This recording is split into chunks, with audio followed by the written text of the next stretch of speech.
Hi everyone, hope you're well. Chris Cowlin here. This is the 60-second Spurs news update. Italian journalist and transfer expert Fabrizio Romano has just stated that Mohamed Kudus is not talking to any other club at this stage. He wants Tottenham move.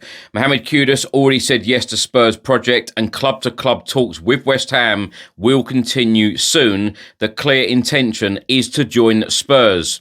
Now, on Saturday, 19 Spurs players reported in at Hotspur Way to start pre-season training.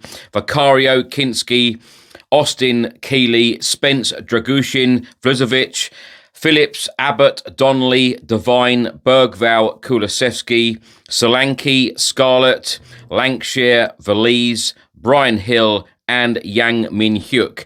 And Spurs will play their first pre-season friendly in just 13 days' time away at Reading, and it will be a 3 p.m. kickoff.